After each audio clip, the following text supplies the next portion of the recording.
Michael Jai White is the greatest martial artist in Hollywood. But can he really fight? I'm taking you off your feet. Or is it just an act? Did you guys see what happened? Can you explain that? Because that was brilliant.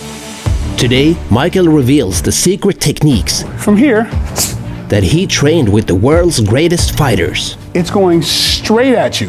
How do you get away from that? Because I want to know the truth. Are you an actor who does martial arts or a martial artist who acts? I've seen the predators. I've fought on the street a lot. And then I was able to train with elite martial artists from early on. I mean, training with Bill Wallace, Benio Urquidez, Shigeru Oyama, Joe Louis. I don't know anybody in the fight world who's been more blessed than me. I think I've trained with more UFC champions than most people because they have different camps, right? I don't have a camp. And then everybody has nuggets to share. There's things that John Jones shared with me that he hasn't done in a ring, and I hate for it to go to waste, so I always share it. And That's why I'm here today. yes, To get some of those nuggets. Oh, absolutely. Share with my audience. Absolutely.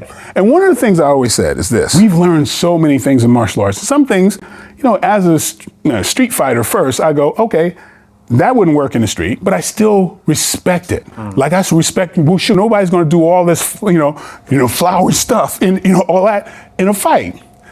But if I can kick here, I can kick here easier. So these things about kata, oh, you could never do that in the fight. I challenge that, let me turn that off. Hey, what's going on? Yeah, I'm doing an interview right now. This is my oldest son. Say hi to everybody. Hi, Deb. Oh, hey, everybody. Yeah. Oh, geez, look at it. World champion boxer. Like, he's just, see, when you get old, see, that's what happens. You were talking about kata. Okay, my favorite fight scene that I've choreographed was in Never Back Down, which one is that? I'm getting old too. Well, the one where I'm doing the bunkai. Yeah, that's my favorite too. Thank you.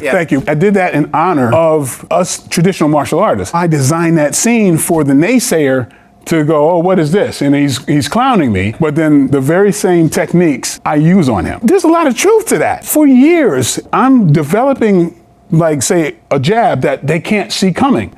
Why? It's because I'm moving from my center, right?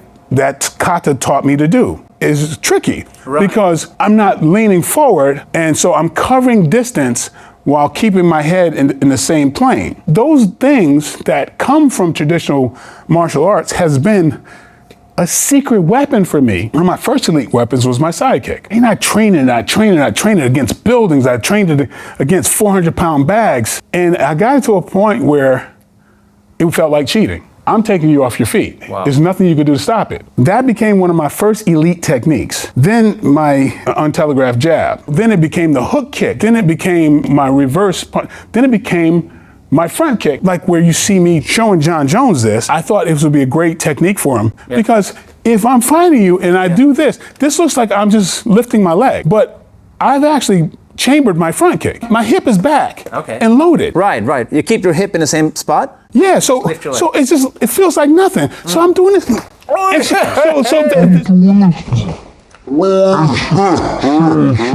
90% or 95% of every martial artist, they're doing this.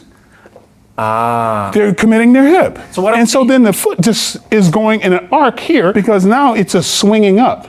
Yes. And not going here and out to you. Yeah. So, just like that. Yeah.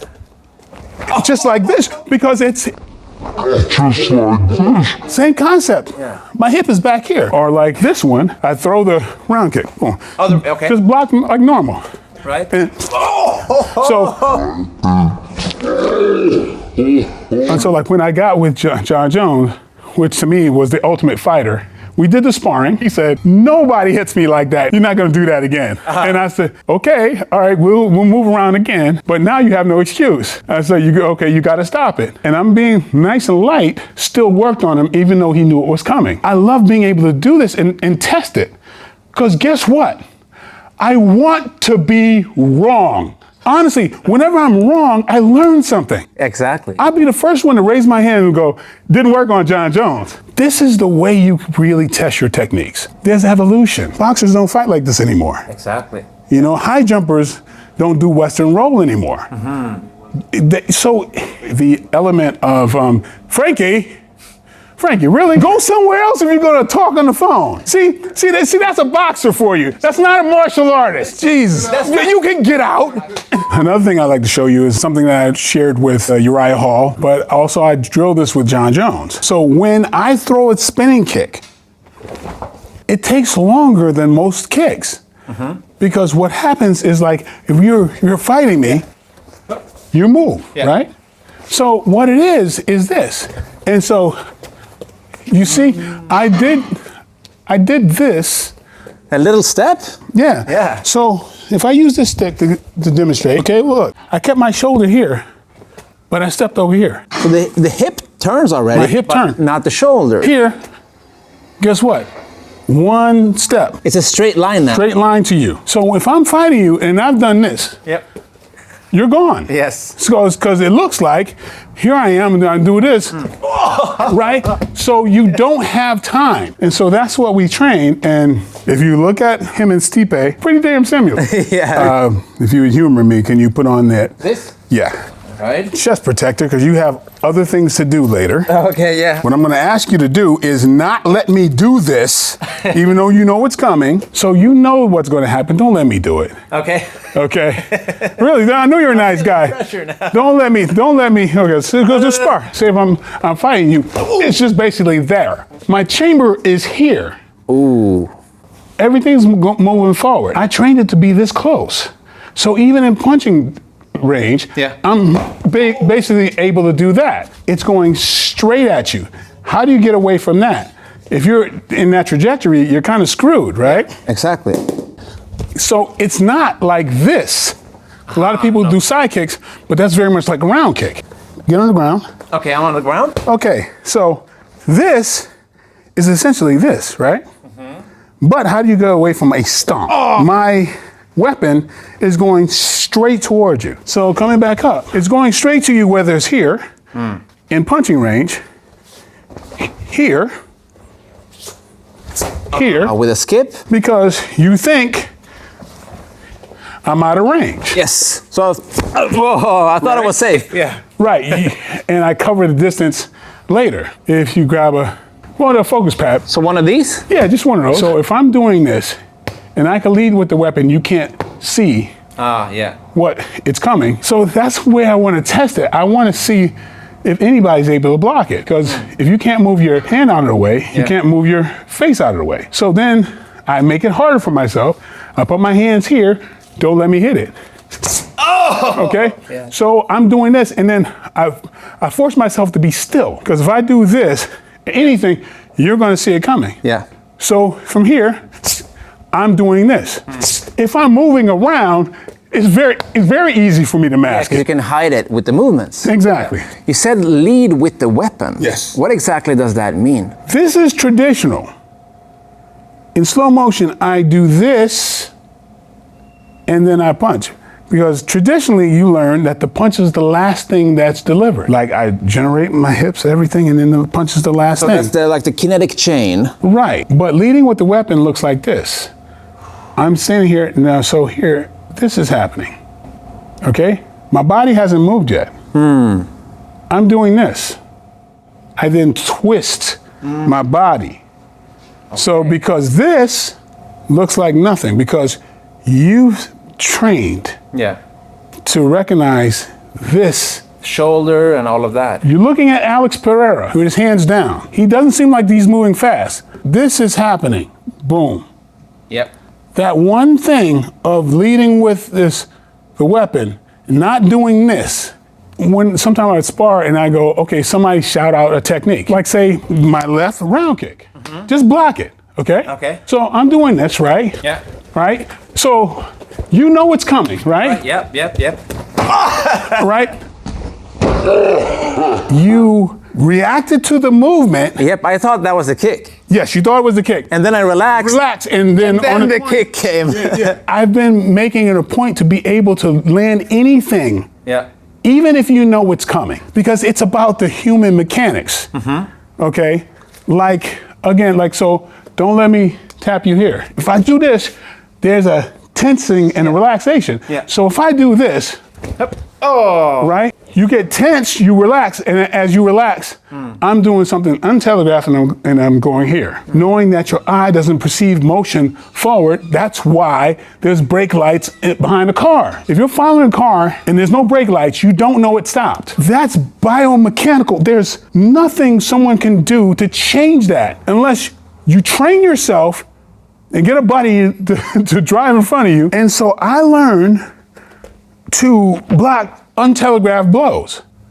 I know I can go home with my jaw intact because at least I can make a miss. If their tendency is to do this, like with boxers, jab, right hand, right? Okay. Whoop. You see that's happening. Yeah. Up. See, they're meeting Right. the hand. Yes. There's a problem with that. If you can meet me and you're a trainer that's in your 50s and you're intercepting my hand, you're teaching me to telegraph. Right.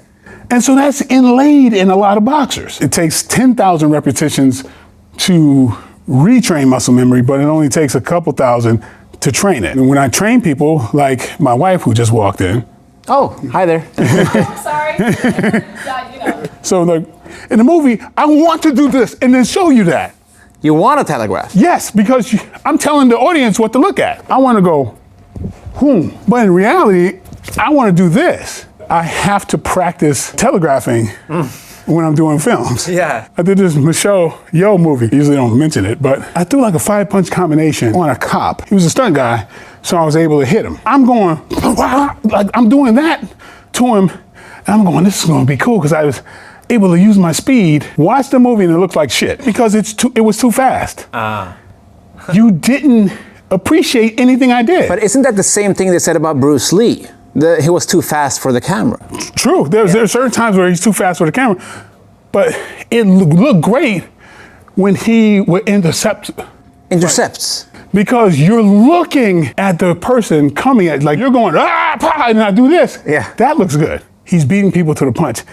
Very much, and I for nerds like us, I encourage people to watch Sword of Doom. Watch Sword of Doom. Is that a Bruce Lee movie? Nope. Nakadai. Sword of Doom was done well before Bruce Lee did anything. I'm sure Bruce Lee saw this, and I think he extracted some really great stuff from Nakadai. Interesting. It was the first time somebody showed like his emotional intent in his eyes. He was just in this different place. He was like psycho. But if you notice Bruce Lee's choreography, very much like samurai. Going through one strike, one kill, and you stay focused on that samurai. Oh, and by the way, 2 days ago, I was contacted to receive this year's Bruce Lee Award. Really? Yeah. Congrats. Wow, that's so cool. Yes. Is it bigger than an Oscar? Yes, it is. Really? Wow. Don't get me started on that. I really don't care about. Let me guess, really it's don't care politics? Somebody wrote those lines. Yeah. Somebody filmed you in a certain way. Yeah. Lighting, They dressed you and everything else. And then there's other people who are just as good. And maybe the movie wasn't as successful. Maybe the other components aren't as successful. So it's just weird to compare art. And people are still going to say, oh, he's not real. I'm like, yeah, you're right. Okay, whatever. I don't care. I don't mind. That's the message that I wish people who just categorize martial arts as just fighting and that's it. You know, is this person real because they can't fight? It's so silly. But of course, the youngsters that see the fighting stuff, and bless them, you know, you're insecure and you want to be able to beat someone up. That was me before. I had insecurity. I think insecurity brings the majority of people to the martial arts. And unfortunately, ego, after a while, when people start bowing to you, you become that same insecure person yet again. You know what I mean? Because that's who you are. Come full circle. Right, and then, so there's a lot of instructors who are just so comfortable with people praising them, and people are going around saying, I'm a supreme grandmaster, so-and-so, and I'm going, wow, you're comfortable with that. What about humbling yourself? What about, okay, putting on a white belt somewhere else and learning, very much like Chuck Norris did. When Chuck Norris started training with the Gracies, who was more exalted, but he humbled himself. There's people that are going, oh, look at this, Chuck Norris got, that's them. Yeah. But who benefits? Chuck. people might have their assigned image of, oh, Michael Jai White is supposed to be bad. No, that's your assigned image. Yeah. That's not me. That doesn't benefit me. And like I said, I think I'm the luckiest martial artist on this planet. And then when I started to learn by following you and how you were a fellow nerd and you were really delving into, the very origins and everything else, that was teaching me stuff. That's what made me a big fan of yours. And because it's all about learning, Yeah. I'm like, what is in this life if you're not constantly learning and looking forward to new knowledge? Where I go, you can go. There's no real limitations. If anybody's a fan of mine and can extract anything, really know that it's not about your ego. It's about just continuing to learn and know, just like with these martial arts, and why I did several martial arts, it's not because I wanted to just be a badass. I wanted to continue to learn and use these techniques as a way to better myself. When I apply that to movie making, we're shooting 16 hours and I have a fight scene at the 15th hour. Yeah. I'm like, I can get through this, because with martial arts, I'm pitted against more voluntarily than the world's gonna give me. So I'm ready to face anything. It's not just my technique, it's my mindset that makes me dangerous, because I know where I can go. You don't know. So with Kyokushin, which is my favorite martial art, it taught me that. Your brain is telling you, stop. The body wants to shut down, but then you push and endure. Oops. Yeah. That's what it means, push and endure. When you get to the other side, you're in a place where very few people are. Then you could tap into that. That's where the magic is. That's where the mysticism is, in my opinion. I'm blessed, and I'm blessed to be, spending some time with you again. Thanks for coming through, and we gotta do a sequel to our movie. Oh yeah. Yeah, we gotta do a sequel to our movie sometime soon. Next time, when your home dojo is finished, Yes, we can yes. use that. Yep, that'd be great. All All right, cool. Thank you so much.